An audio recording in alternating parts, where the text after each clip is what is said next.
जय महाकाल, जय महाकाली। माँ कालिका पुराण भाग 55 अध्याय 1 नृप का धर्म कथन।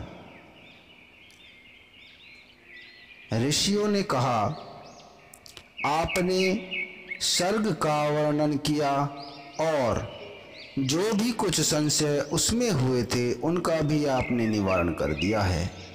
हे गुरु, आपके प्रसाद से हे महाभाग हम कृतकृत्य हो गए हैं। हे द्विजात्मा, फिर हम आपसे कुछ श्रवण करना चाहते हैं। यह अन्य भृंगी महाकाल कौन हैं जो यह बेताल तथा भैरव समुत्पन्न हुए हैं? बेताल को महाकाल और भृंगी भैरव को हम सुनते हैं।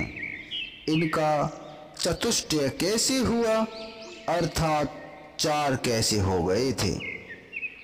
तब मार्कंडेय मुनि जी ने कहा, हे द्विसत्तमो, महाकाल के भूमंडल में उत्पन्न होने पर और मनुष्य तत्व में भृंगी के होने पर उन दोनों से ये बेताल और भैरव नामों वाले समुद्भूत हुए थे। बेताल को वरदान प्राप्त होने पर और उसके साथ भैरव के संगत हो जाने पर भगवान हर ने तप से युक्त अंधक को भृंगी कर दिया था। अंधक पहले हर से वृद्ध होकर आपदा में फंस गया था। इससे उसने भगवान हरि की समाराधना की थी और उनका पुत्र हुआ था। भगवान हरि ने स्नेह से उसका नाम भृंगी रख दिया था। भगवान हरि ने स्नेह से जो महाकाल में था उसको बलि का पुत्र बाण कर दिया।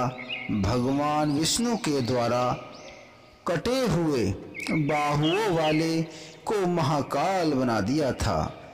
इस प्रकार से हे मुनिवरों, उनका चतुष्टय होना संयत होता है।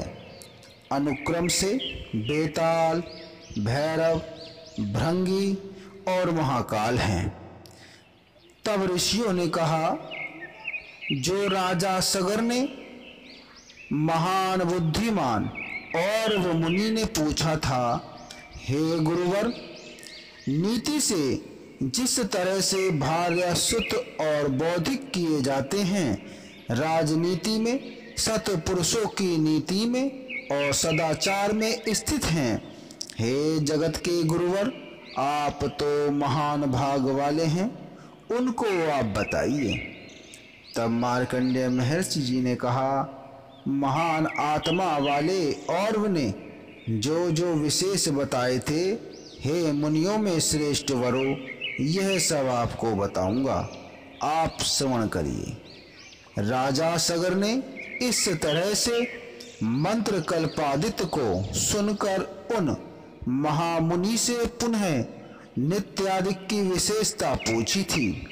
सगर से कहा, जिस प्रकार से नीति के द्वारा सुत, आत्मा और प्रिया के साथ नीति से प्रयोग करना था, उनकी विशेषता के सहित जो सदाचार हैं उनको आप मुझे बताइए। तब और मुनि ने कहा कि हे राजेंद्र, अब आप क्रम से ही श्रवण कीजिए।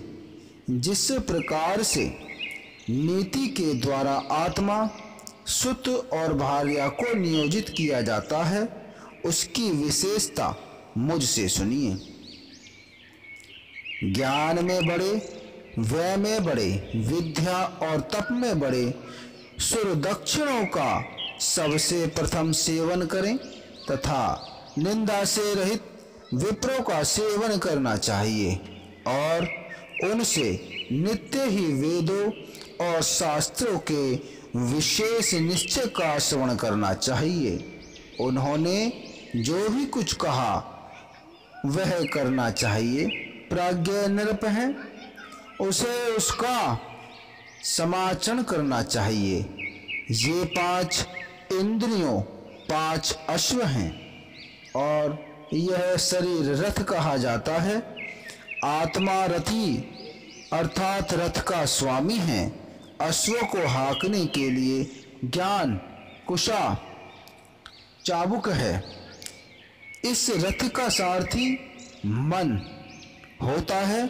अश्वों को सदा सुदृढ़ करें तथा शरीर की स्थिरता रखनी चाहिए। जिस तरह से आदंत अश्वों पर सभारोहण करके रथी अश्वों की इच्छा के अनुसार से अश्वों को प्रेरित करता हुआ सारथी वहां पर अवश्य होता है, वह परम प्रथित वीर को भी परवश कर देता है। इसी भांति राजा को विषयों के परिग्रहण करने में इंद्रियों को अपने ही वश करना चाहिए। हे नृप श्रेष्ठ, ज्ञान के सुदृढ़ होने पर कशा की सुदृढ़ता में अपने वश में रहने वाला सारथी दांत अश्वों करने में समर्थ होता है। इसलिए नृप को चाहिए कि वह अपनी इंद्रियों को तथा मन को अपने वश में रखकर ज्ञान के मार्ग में अविचलित होकर आत्मा का हित संपादित करे। फिर अपनी इच्छा से भोग करना चाहिए। जो सुनने योग्य है उसे ही श्रवण करना चाहिए। श्रवण में अधिक समाचरण न करें। शास्त्रों के तत्वामृत में धीर श्रुति वश्य नहीं होता है। इस रीति से इच्छा से घ्राण त्वचा को वशीकृत करके अपनी इच्छा से उपभोग न करें और उद्यम विषय का गमन न करना चाहिए। यदि राजा इसी रीति से समाचरण करने वाले हों तो उसी समय में वह इंद्रियों को जीत लेने वाला हो सकता है। जितेंद्रिय होने में शास्त्रों और विरुद्धों का उपसेवन करना ही हेतु हुआ करता है। जो नृप वृद्धों का सेवन करने वाला नहीं होता तथा शास्त्रों का ज्ञाता नहीं होता है, वह शत्रुओं के वशीभूत हो जाया करता है। इस कारण से शास्त्रों में अधिष्ठित होकर राजा को जितेंद्रिय होना चाहिए। धृति, दान, मैत्री, कृतज्ञता, वाक्पटुता, विवेचन, दक्षता,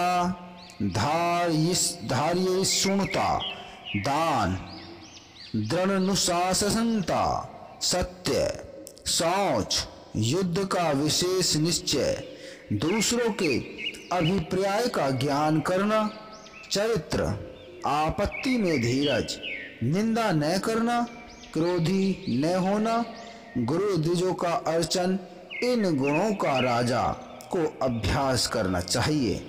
धर्म, अर्थ और काम में कार्य को अकार्य का विभाग का निरंतर प्रतिबोध करना चाहिए और अवसर होने पर उसे करना चाहिए। शाम, दाम, भेद और दंड वह चतुष्टय अर्थात 4 बातें हैं। उसके कालों में उपायों का ज्ञान करके उनके उपायों का प्रयोग करें। शाम विषय में भेद मध्यम कहा गया है। दान के समय में साम योग्य ही उपलक्षित होता है। दान के विषय में दंड अधम कहा गया है। दंड के विषय में दान जो होता है वह भी अधम ही कहा जाता है। शाम के गोचर अर्थात प्रत्यक्ष होने पर जो दंड का प्रयोग है वह अधम से भी अधम कहा गया है। राजा के दंड और भेद में निरंतर सौजन्य जानना चाहिए। शाम और दाम की सुजनता गोचर में जाती है।